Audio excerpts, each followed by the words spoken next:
Well, after today, you have one more Saturday before we are officially in game week. We have the Oklahoma Sooners kicking off the season against Arkansas State.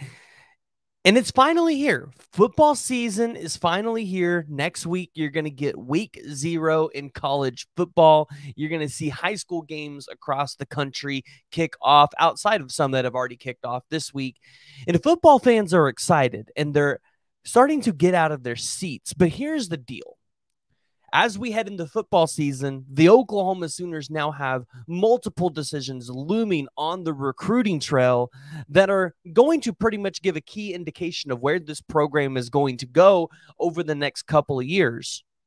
Well, or are they? And I think that's something that we're here to talk about. We're here to take a deeper look into some of these 5 stars that Oklahoma still has on the board. And realistically, what are those shot? What is it shot for Oklahoma? Because I know a lot of you guys are worried about the commitment of David Stone on August 26th. And when we do a deeper dive into the program, into what Oklahoma is pushing out there in front of David Stone, I believe that Oklahoma is going to put themselves in prime position to win David Stone at all costs. But before we dive into it, before we look at it, go ahead, hit that like, hit the subscribe button, jump down in the comments below and let me know what y'all's thoughts are. Do you guys think David Stone ends up with the Oklahoma Sooners? But we're going to go ahead and we're going to start off with just that prospect, David Stone, the 5-star defensive lineman out of IMG Academy, originally from Del City. And we just got to look at the facts here, right? From Del City, from Oklahoma. This is where he grew up. Per On 3, right? The visits that they have logged, he's been to Oklahoma 14 plus times, probably closer to 50 though.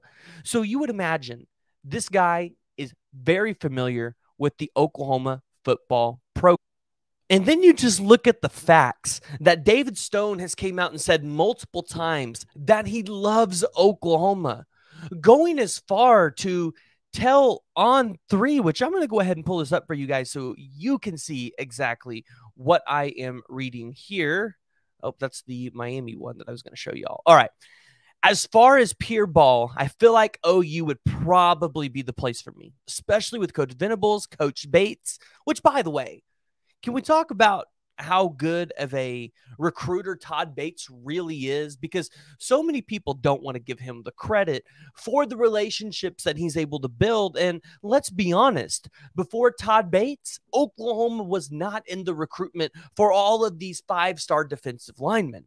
And so, especially with Coach Venables and Coach Bates and what they've done with D linemen in the past few years, so you're starting to see even David Stone, but other recruits are going to see this as well and go, yes, Todd Bates, Britton Venables, they have a history and a track record of developing defensive linemen and putting them into the league, which is going to get Oklahoma in these recruitments, and it's going to put Oklahoma at the forefront every time, whether or not you land those 5 stars. Because here's the deal.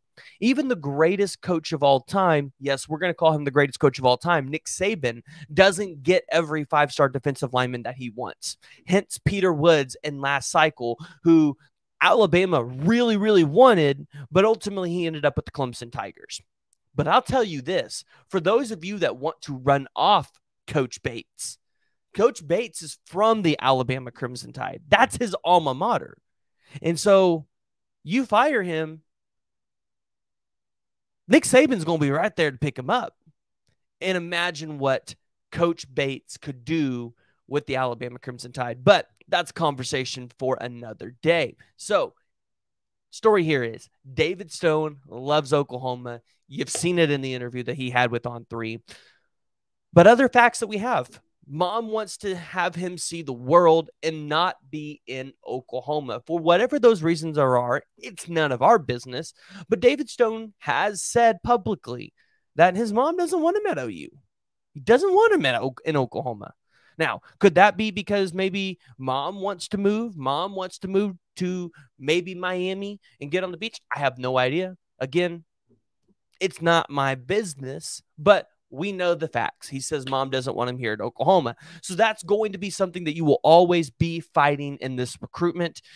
you're not only having to convince David Stone that Oklahoma is the place for him, but you got to convince mom that Oklahoma is the place for him as well, and convince her that he's going to be fine staying in the state of Oklahoma.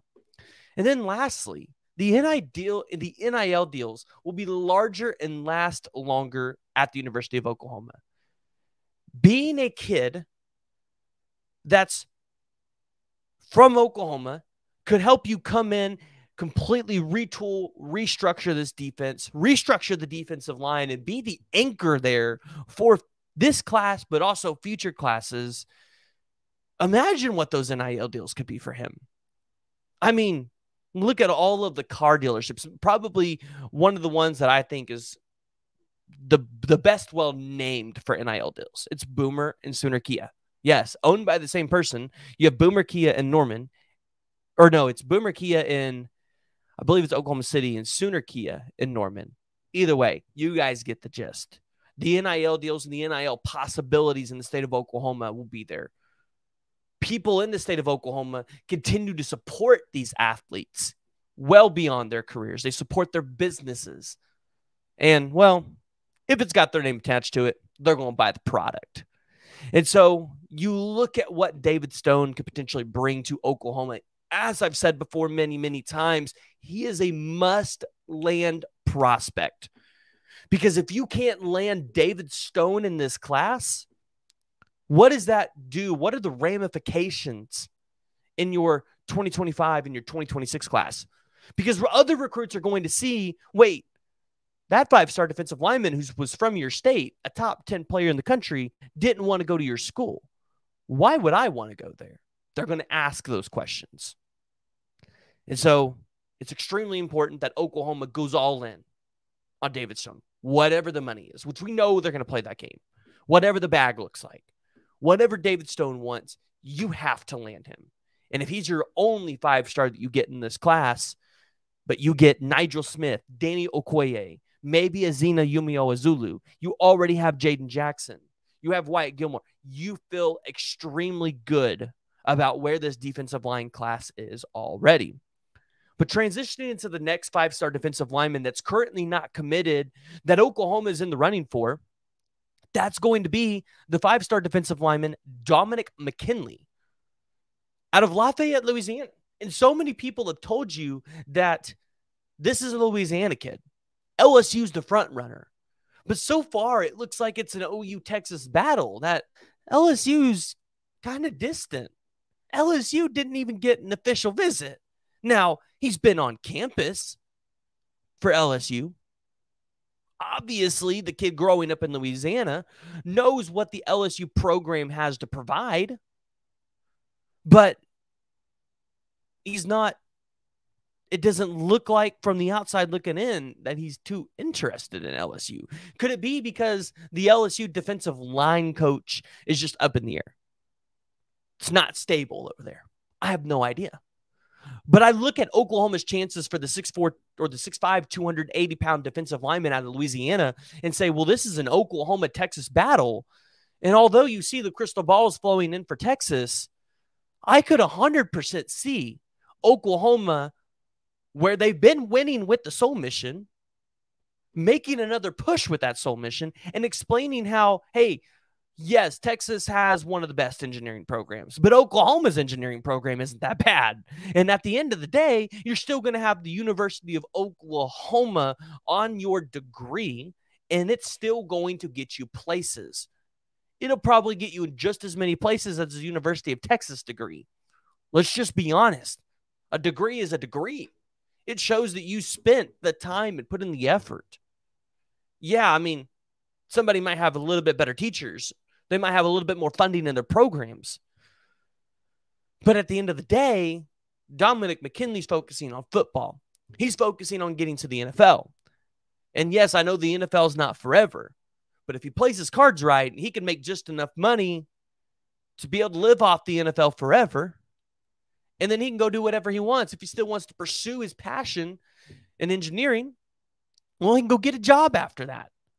But I can tell you right now, Dominick McKinley, this dude's going to be a day 1 or borderline day 2 talent. He's going to be in the NFL.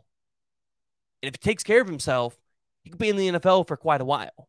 And Dominick McKinley at the University of Oklahoma, I just feel like this dude fits exactly what this program wants and what the staff is looking for. I mean, guys, I'm going to be honest with you. I've reached out to Dominick McKinley. I've had a couple conversations with him. Dominick McKinley is very laid back. He's quiet. He doesn't like to talk to a whole lot of people, which is why, although you see expert predictions coming in favor of Texas, I feel like they are all centered off that one prediction from 247 Sports with Hank South.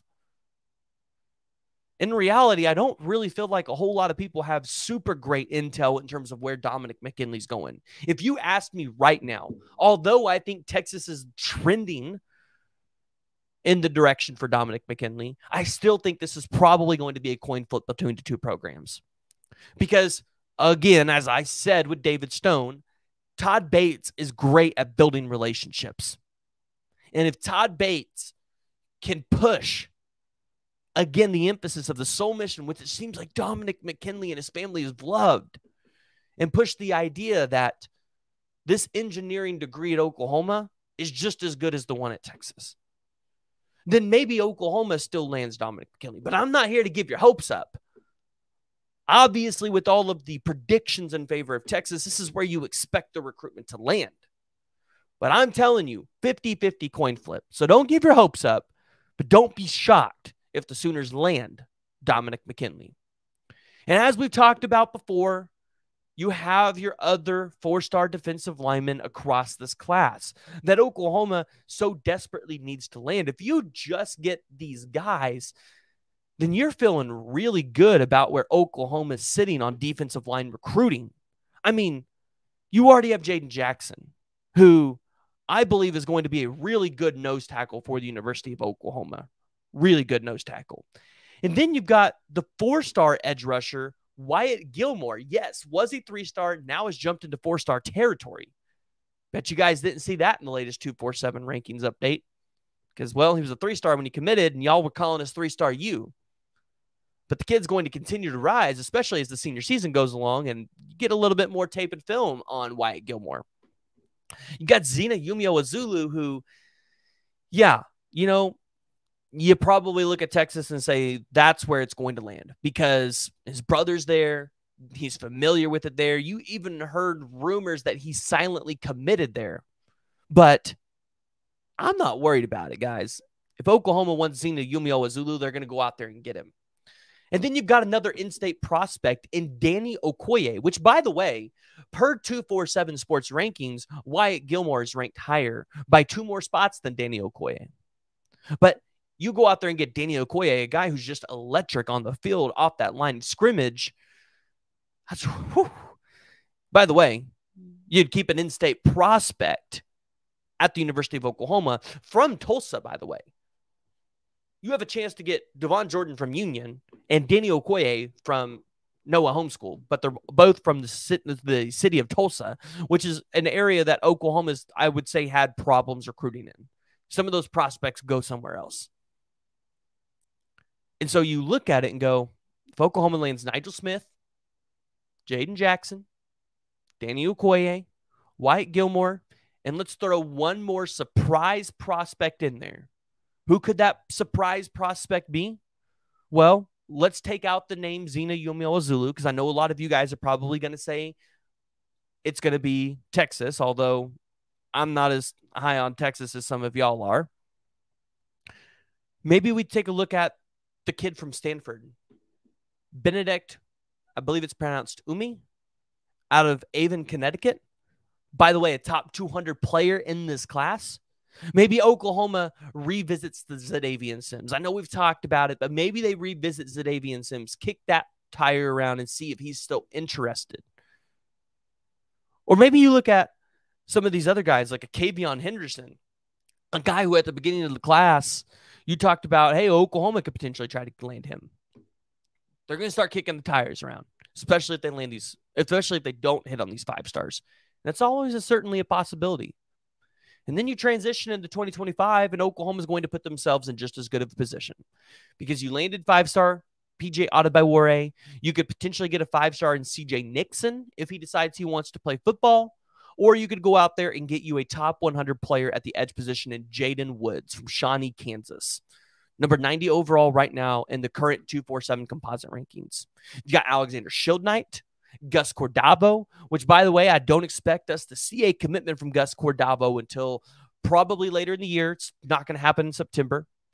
And then you've also got Landon Rink, a Texas legacy dude, a guy that loves Texas, but I think ultimately could end up with Oklahoma if Todd Bates pushes hard enough. I mean, it seems like Todd Bates has already been pushing there. Oklahoma's offered the 5 stars like Elijah Griffin or Armando Blunt. I don't think you get either of those guys, but maybe you could go out there and try to get a Landon Merritt out of Atlanta, Georgia. Or maybe you could go get a DJ Sanders out of Belleville, Texas. Or, as I've told you, an Ethan Utley out of Nashville, Tennessee. It's a possibility, guys. The 2025 class and beyond is going to be, it's going to be there for Oklahoma. And I don't think you guys need to panic. I don't think there's, unless Oklahoma loses David Stone, there's no need to hit the panic button. There's no need to worry. So, guys, I want to hear from you. So go ahead, jump down in the comments below and let me know what y'all's thoughts are. Do you think Oklahoma lands David Stone? Because that commitment is coming up. And I got to hear from y'all. So make sure you hit that like, hit the subscribe button, and jump down in the comments below.